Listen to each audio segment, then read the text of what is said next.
This episode is brought to you by SAP. First, the bad news.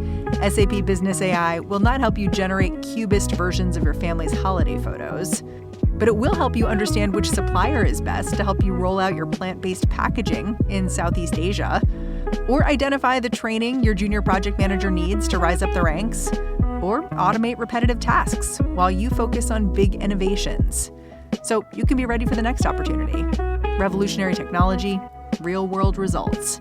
That's SAP Business AI. This podcast is brought to you by Progressive. Most of you are not just listening right now. You're driving, you're cleaning, even exercising. But what if you could be saving money by switching to Progressive? Drivers who save by switching save nearly $750 on average, and auto customers qualify for an average of 7 discounts. Multitask right now. Quote today at Progressive.com. Progressive Casualty Insurance Company and Affiliates. National average 12-month savings of $744 by new customers surveyed who saved with Progressive between June 2022 and May 2023. Potential savings will vary. Discounts not available in all states and situations.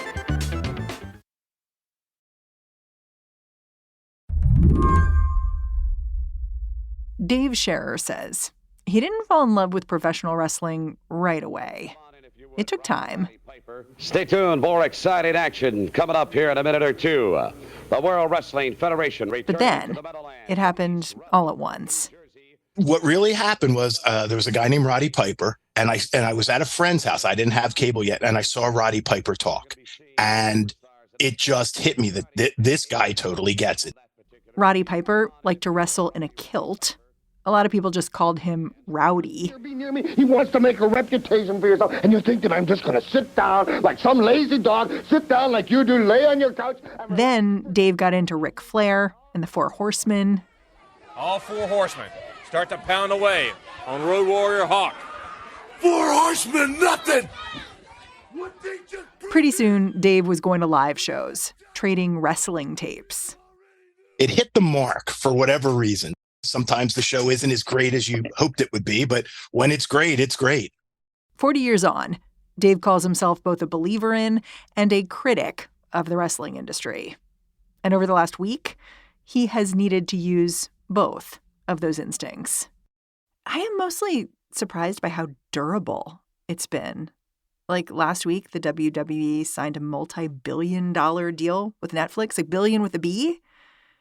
When that happened, were you celebrating? Surprised? I was celebrating because my website, pwinsider.com, we did ridiculous business last week. You did numbers. We did big numbers last week. And that was on Tuesday. And then, of course, later in the week, we were busy for the wrong reasons because of the lawsuit. This lawsuit was filed against a man Dave calls the godfather of the wrestling world, Vince McMahon. WWE founder Vince McMahon has resigned as executive chairman of the wrestling company's parent organization. He's facing disturbing allegations of sexual assault, trafficking, and physical abuse in a lawsuit filed by a former staffer last week. McMahon has declined to deny the... For Dave, the allegations here are somehow both not a surprise and totally shocking. For years, we've heard, and Vince McMahon himself even did an interview with Playboy in February of 2001, where he admitted how much he cheated on his wife and it hurt her and with all these people. And I thought she knew who I was. So he's always been the worst version of an alpha male in some ways, like where this is concerned. With that said, the way I read what is being alleged was just, it was horrific. I don't see how anything's worse. What could really be worse than this? That basically, the god of the industry is doing the things he was doing. Today on the show, professional wrestling is having a reckoning and raking in the cash. How long can that last? I'm Mary Harris. You're listening to What Next? Stick around.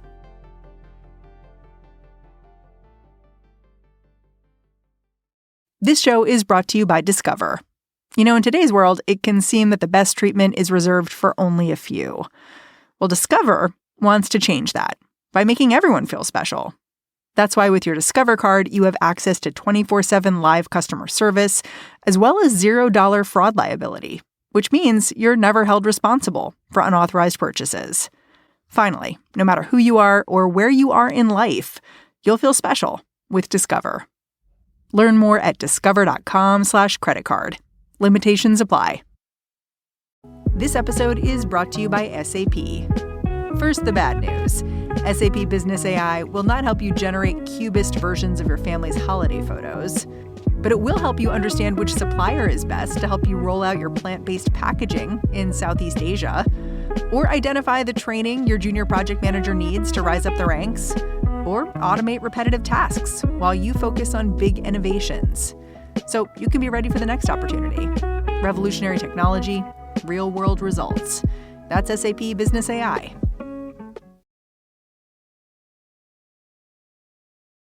One of the things that I think is important for my listeners to know about the WWE is that it's a family business, and it has been from the beginning.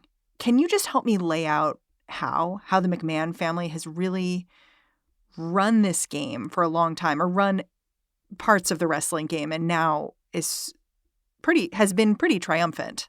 Basically, Vince and his wife, Linda, started the company he bought it from his father back in 82. His father was a pro wrestling promoter. He controlled the Northeast Territory, which was basically from Washington, D.C. up to Maine. But Vince McMahon didn't want to be regional. No, he didn't. So once he bought the company from his father with a couple of partners, in essence, and this isn't a quote, but this is what everybody around at the time said he would say. It's like, my dad made that agreement with those other people. I did not. And he went national, and he either put people out of business, he bought their territories, or if, like in the case of Memphis, if they were lucky enough to have a TV slot, they lasted until they didn't. So Vince and his wife cornered the market on pro wrestling, and they aimed to pass the business on to their kids. Over the years, Vince McMahon's daughter, Stephanie, stepped into multiple leadership roles. Her husband, Paul, comes up with the storylines for all the wrestlers to this day. And all of them, including Vince, have been wrestlers themselves. Bottom line, for years, anything that happened at the WWE ran through a McMahon.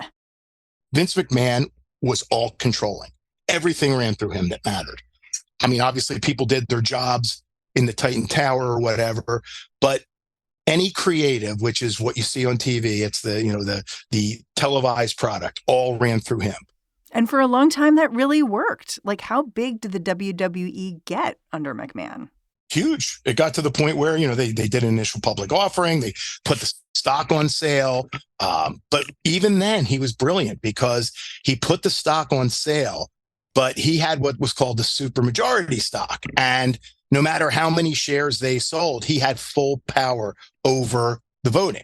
So basically, if someone says, why didn't they go up the food chain? Because they couldn't. You'd have to go to Vince McMahon to report Vince McMahon to Vince McMahon.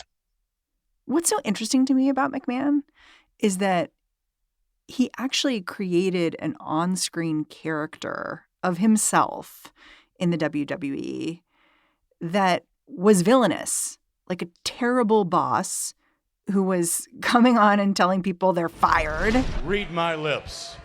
As far as the WWF commissioner is concerned, Sean, you're fired. It almost created cover for him, whatever he was doing in reality, because it was like he was almost saying it out loud as a joke. He has always said that the best version of a wrestler is a supersized version of who that person is. And the Mr. McMahon character is definitely a supersized version of the alpha male that is Vincent Kennedy McMahon. Yeah. There's like this one scene that I can't really get out of my head. It's this like staged fight between Stephanie and her dad, where she actually accuses him of trafficking her to his business partners. Every time I went out to dinner with one of your business associates, I was 17 years old. You don't think they told me what you promised them I'd do? And guess what, Dad? I did it. And it's clearly meant as like a fictional scene, like they're acting, they're loudly acting. But listening back now, in light of everything that's happened this past week, it's really eerie. It is. And I'll be honest with you, I heard it in real time and I was like, ooh, that's not good. And that's why these allegations that have come out they surprise me a little, but there's no shock at all because I've been watching this kind of stuff. And again, it's who thinks that's a good idea to put that on TV? He did. And there were other things he wanted to do that I won't go into because I can't prove them, but people that work backstage in the company told me that they've been proposed that were worse than that. They wanted to do some kind of angle with him, and an angle is basically a storyline where they were involved, him and his daughter. And it was like that she shot that down from the way the story goes, that she wanted no part of that. So it doesn't surprise me, the levels of the depravity. That's all I can say. For decades, Vince McMahon and his wife had all the power at the company. But that changed in 2022. What happened? Suddenly, there was this rumor of women forced or willingly signing NDA agreements. And that is what changed the whole world for WWE. The Wall Street Journal breaking the news this week that McMahon paid hush money, $12 million to women who had made allegations against him. $12 million in payouts. That's a big scoop. How did the fans respond? Were they upset that the investigation occurred, or were they mad at Vince McMahon? Like, what was the deal? It really depends on the fan. Like, what happened was once this came out, Vince came out on the Friday night show, which is called SmackDown, and basically looked scared. So a lot of the fans cheered him. Ladies and gentlemen, please welcome Mr. McMahon. I don't know how much they knew about it. I don't know how many of those fans read the Wall Street Journal or whatever. I think they might have looked at it as a hatchet attack or whatever. And then he went out more cocky on the Monday show, Raw, and kind of strutted around, and then he retired. I don't think on his own he ever would have retired, but keep in mind he was dealing with Fox and NBC Universal. His distributors. NBC had just gone through the Matt Lauer thing. Fox had just gone through the Roger Ailes thing. I don't think there's any part of them that wanted to be associated with Vince at the time. So I don't know what made him retire. He later said he got bad advice, but he retired. So this was a year and a half ago. Vince said he was retiring from the day-to-day of the wrestling business. Stephanie, his daughter, took over as co-CEO. Her husband, Paul Levesque, also known as the wrestler Triple H, came back to run creative. To Dave Scherer, this was a heavenly time at the WWE. It was great. Oh, you sound so happy when you said that. Like, I can hear it in your voice. You're like, it was great. Oh, I was so happy. It was great. Because I know I've been in this so long. I know a lot of people that work there, both on camera, off camera, and the mood was better. Vince was like, it's only 8:00 at night. Why are you packing your things to go home? Because he's a workaholic and he's crazy like that. So everybody was always walking around on eggshells when he was there. Stephanie was a good boss. She was like, this is your job. Do your job. When you're done, go home, be with your family. Because that's what I'm doing now. It's 6:00. I'm leaving. You should leave too. In WWE, the women's wrestlers became peers to the male wrestlers under her and Paul Levesque. The women were on the same tier as the men. And Stephanie supported that in a big way. So the real thing that really has to hurt the most for her is here she is, this champion of women who does the right thing for women all the time. And then she finds out about this from her father. I can say this, when Vince walked away, Stephanie came back in, was co-CEO. And then when Vince forced his way back in, she left again. You heard that right.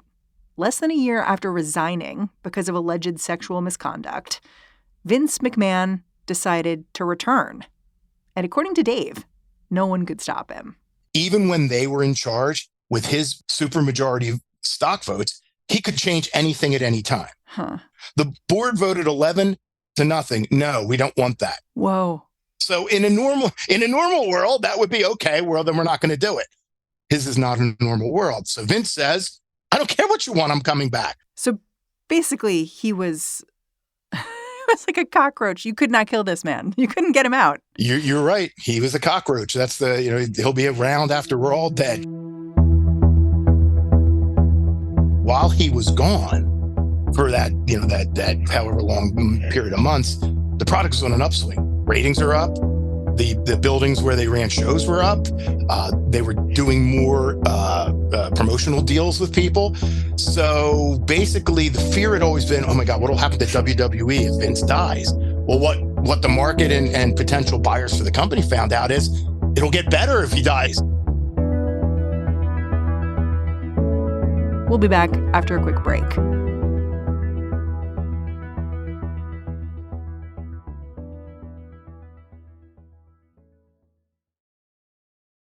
This episode is brought to you by SAP.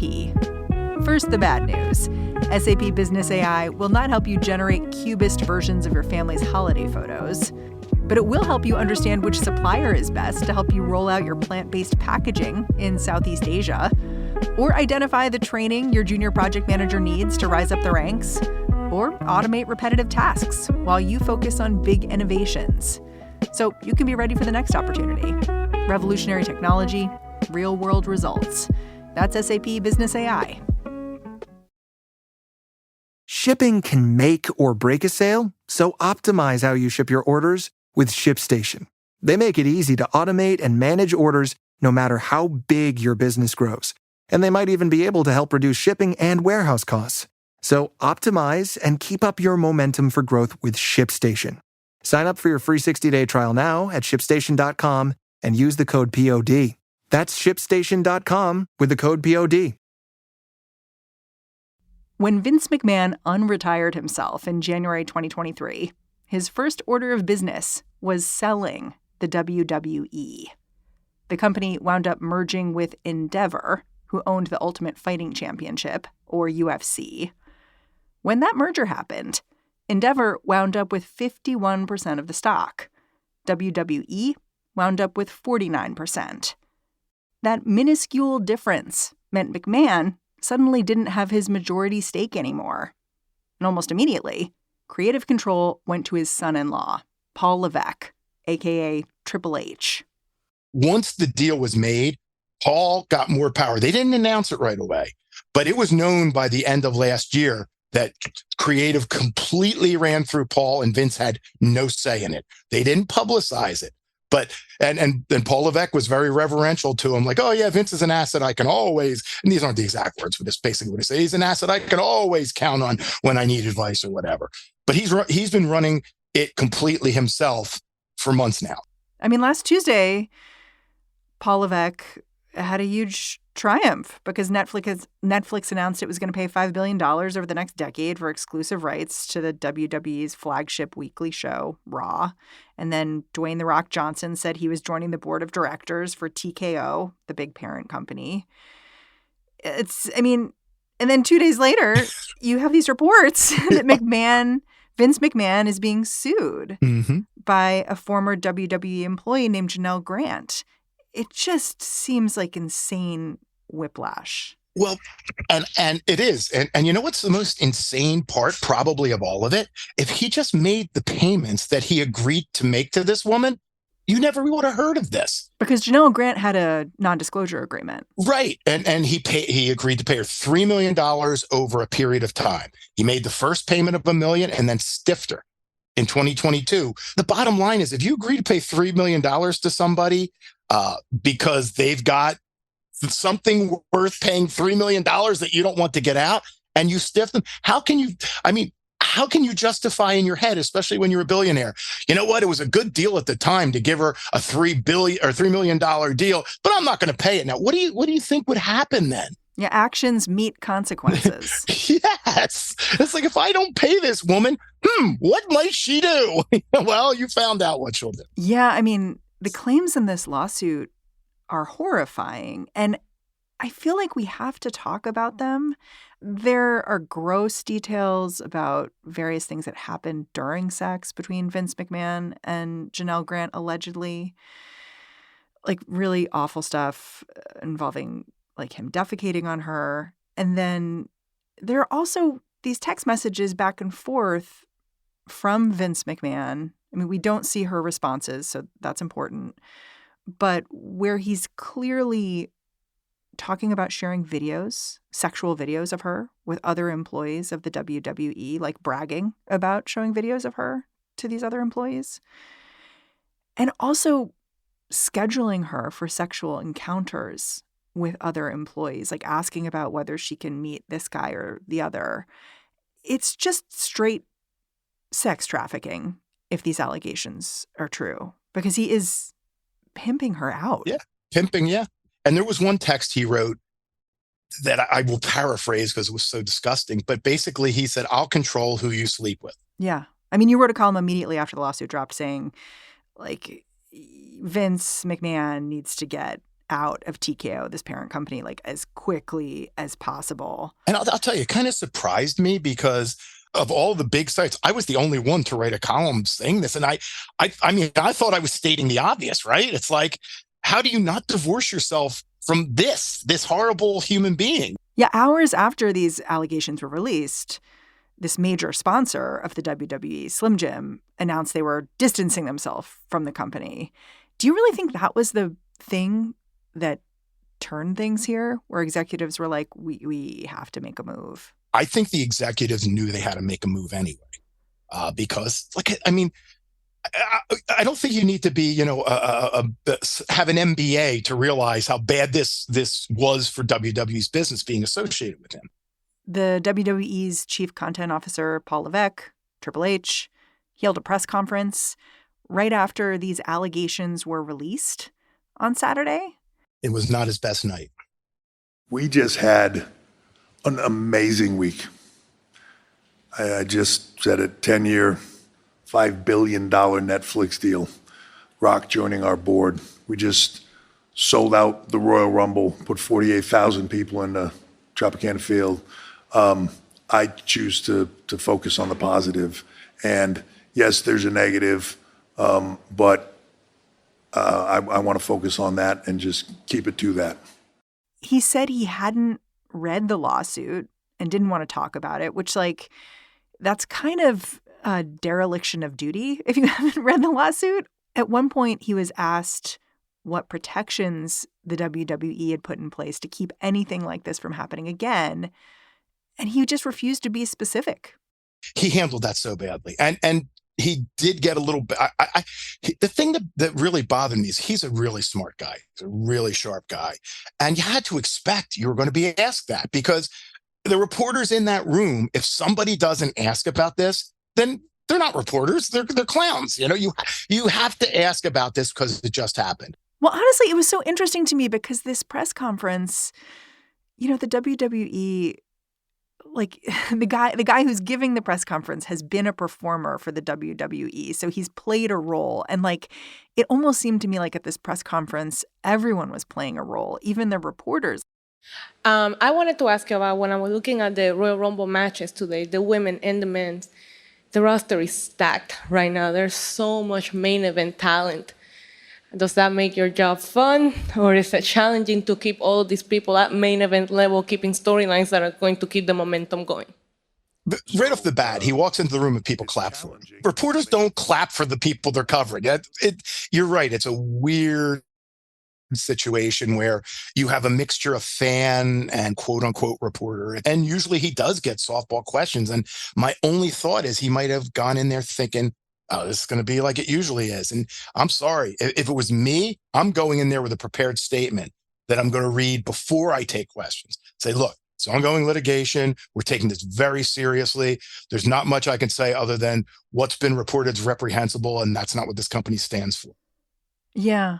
But I mean, like, looking at this press conference, to me, it was like the whole issue with the WWE and why it has a problem with accountability. Because the organization purposely blurs the line between fantasy and reality. That's like how it works. Vince McMahon played a lechy leader of this organization on TV. He kind of owned his awful behavior, and he maintained this plausible deniability that the whole thing, could be just an act.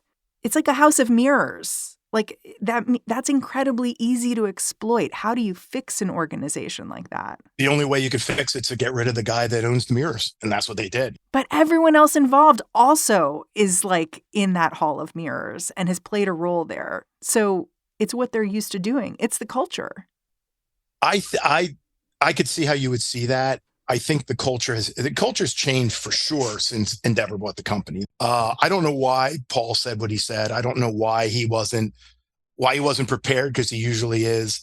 That was not a good look for him, but it's the first bad public look we've had. And he did try to make up later on when I think it dawned on him how badly he handled it in the beginning.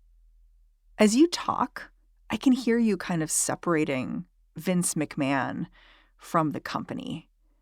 But the WWE is a named defendant in this lawsuit.